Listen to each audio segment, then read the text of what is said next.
EPK Capital presents Deep Dive on Uber technologies. In the last 10 years, I'll Just Get an Uber has solved everything from getting home from a party to making a flight on time to satisfying a 1 a.m. craving for tacos. They've become the Swiss Army knife of modern convenience. But does being the master of our last minute decisions actually make for a masterful investment? Let's find out if Uber's stock is a 5-star ride or if it's destined to get a 1-star rating from your wallet. Hello everyone, welcome to EPK Capital's Deep Dive video. In this series, we analyze one company each day based on the security analysis by Benjamin Graham. Today we are going to talk about Uber Technologies. Hey there, savvy investors and anyone who's ever wondered if that surge pricing was a sign of market manipulation or just a really bad Saturday night. Welcome back to the channel where we dissect stocks with the precision of a scalpel and the humor of a stand-up comedian who occasionally talks about spreadsheets. Today, we're buckling up and taking a deep dive into the ride-sharing and food-delivering giant Uber Technologies. Love them or, well, let's just say you have feelings about their dynamic pricing. Uber has undeniably changed the way we move and eat. But does that make it a good investment? Grab your favorite beverage, preferably one that wasn't delivered by Uber Eats, and let's find out. Remember, I'm not your financial advisor, I just play one on YouTube. Don't make any decisions based on my witty banter alone. The company and its promoters, from black cars to global domination, almost. So who exactly is Uber Technologies? If you've been living under a rock that conveniently doesn't have Wi-Fi or a need for a late-night taco delivery, Uber is the company that basically invented the modern concept of ride-sharing. They're the digital matchmakers connecting you with a car, a driver, and occasionally a very interesting conversation. And now, they're also the magicians who bring your sushi right to your door. The story began in 2009, founded by Travis Kalanick and Garrett Camp. Picture this. 2 guys in Paris, stuck in the snow, couldn't get a cab. And just like that, a multi-billion-dollar idea was born. From its early days as Uber Cab, a luxury black car service for the tech elite, it rapidly expanded, disrupting the traditional taxi industry faster than you can say meters running. While Kalanick was a key figure in its meteoric rise, his tenure also came with its fair share of drama. Think of it as a corporate reality show with very high stakes. Today, the ship is steered by CEO Dara Khosrowshahi, who took the reins in 2017. His mission? To steer the company towards profitability and a less, shall we say, eventful public image. He's like the sensible older sibling trying to clean up after the wild party. 10-year financial analysis. Are we there yet? Alright, let's get down to the brass tacks, or in Uber's case, the app tax. We're going to put on our accountant hats. Yes, they come in stylish fedora form now, and examine Uber's financial journey over the last decade. Now remember, Uber only went public in 2019, so our 10-year analysis will focus heavily on their more recent public data, but will touch on their pre-IPO growth trajectory. First, revenue. Uber's top line has been on a pretty impressive climb. Even through global slowdowns, people still need to get around, and crucially, people still need their burritos delivered. They've been diversifying their revenue streams, with Uber Eats becoming a powerhouse alongside their core ride-sharing business. It's like having 2 engines on a plane, more resilient even if one sputters a bit. Now for the real roller coaster, profit.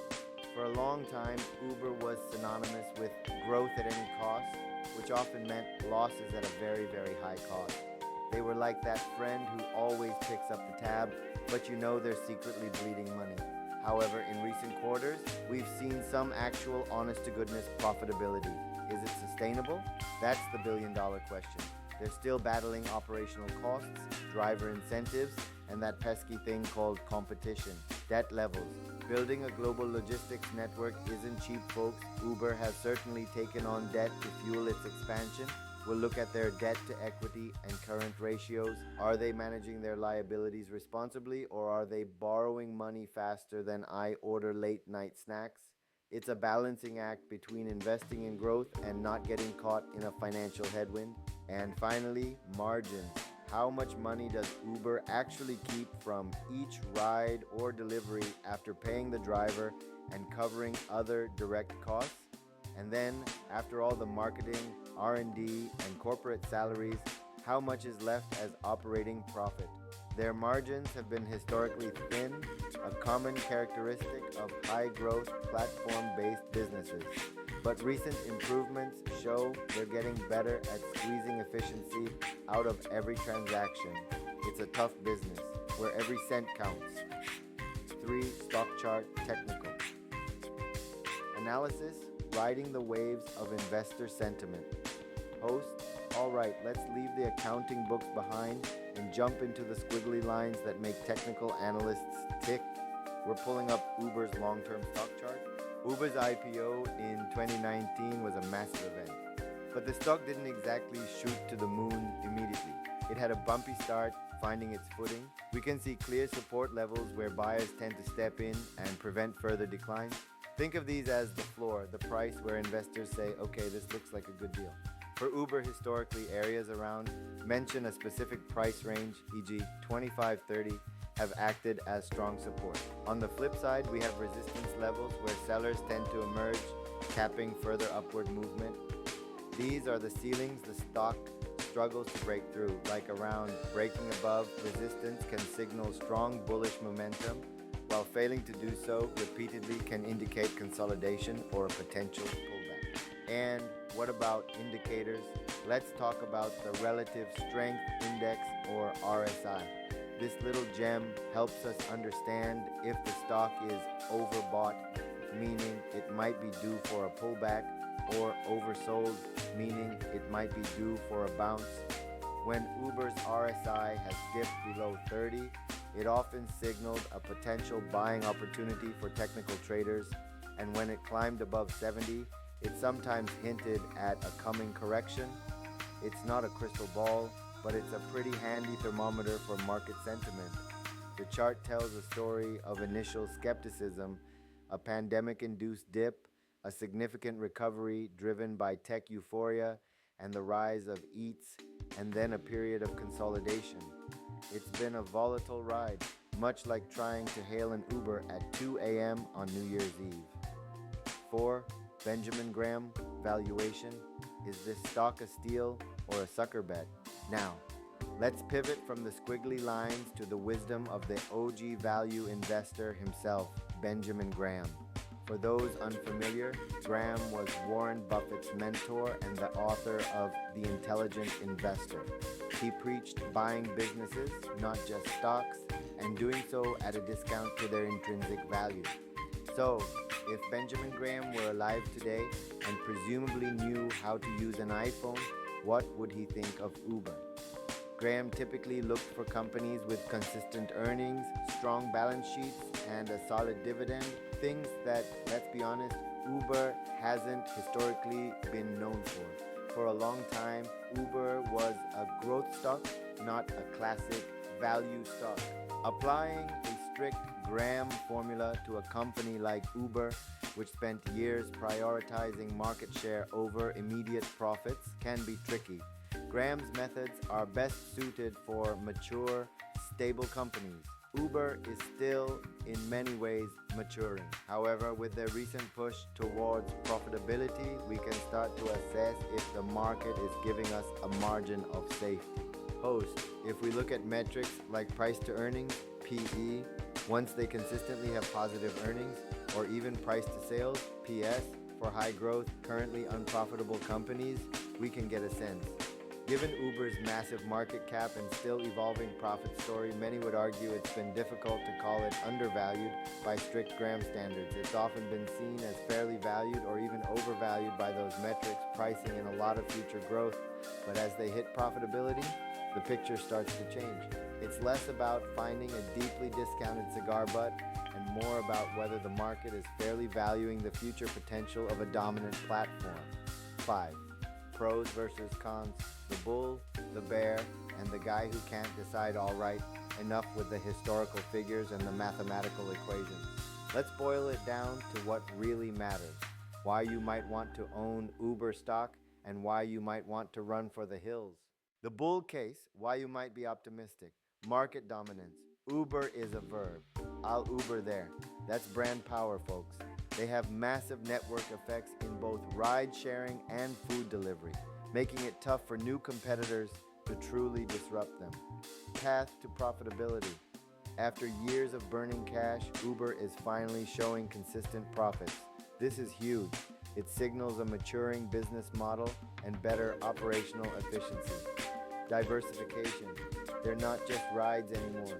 Uber Eats is a major player, and they're dabbling in freight, advertising, and even autonomous vehicles eventually. This reduces reliance on a single revenue stream, global reach. Uber operates in tons of countries, giving it a massive addressable market for continued growth. The bear case, why you might be pessimistic. Regulatory headwinds. Governments worldwide love to regulate companies like Uber. From driver classification to pricing, new rules can impact their business model and profitability. Driver concerns. The debate over driver classification, employee versus contractor, isn't going away. If forced to classify drivers as employees, labor costs would skyrocket, potentially crushing margins. Competition? While dominant, competition is fierce. Lyft, DoorDash, local taxi companies, and even public transport are all vying for a piece of the pie. Recession sensitivity, ride sharing, and food delivery can be discretionary spending. In a major economic downturn, people might cut back, impacting Uber's revenue. Profitability fragility. While they're profitable now, it's still relatively new territory. Can they maintain it amidst rising costs and competitive pressures? It's a tightrope walk. 6. Important checks, the skeletons in the closet and the global stage. Every company has its quirks, and Uber has had a few major plot twists in its history. Let's not gloss over the past. Uber has faced its share of scandals, from high-profile data breaches to accusations of a toxic work culture and countless regulatory battles around the globe. These kinds of events can shake investor confidence and lead to hefty fines or legal costs. While many of these issues are in the rearview mirror, they're part of the company's DNA and a reminder that corporate governance matters. They've made efforts to reform, but the past is a lesson. Now let's talk global market position. Uber is a truly international company, operating in hundreds of cities across dozens of countries. That's a huge advantage. However, global expansion isn't a walk in the park. They face intense local competition in many markets, from Didi in China to Grab in Southeast Asia and local ride-sharing apps elsewhere. Different regulations, cultural preferences, and economic conditions mean a one-size-fits-all approach doesn't work. Their position is dominant in many Western markets, but is a constant battle in others. It's like playing a global game of chess, but every country has slightly different rules. 7. Conclusion: to ride or not to ride? That is the question.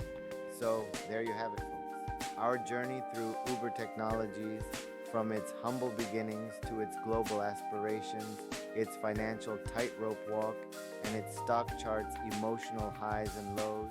What have we learned? Uber is a company with undeniable market dominance in a growing industry. They've proven they can grow massive revenue and, importantly, are now showing they can be profitable. However, they operate in a heavily scrutinized and regulated environment, face constant competition, and have inherent labor cost challenges. Host: investing in Uber is less about finding a hidden gem and more about believing in the long-term power of its platform and its ability to navigate a complex global landscape. It's a dynamic company in a dynamic industry.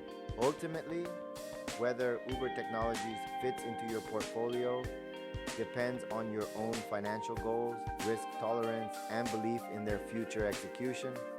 It's not a set it and forget it dividend stock, but for those who believe in the future of on-demand services, it could be an interesting ride. Remember to do your own research, consult with a qualified financial advisor, and never invest more than you can afford to lose. And hey, if you need a ride to that financial advisor's office, you know who to call. Disclaimer: this video is for informational and entertainment purposes only and does not constitute financial advice. Investing in stocks involves risks, including the loss of principal.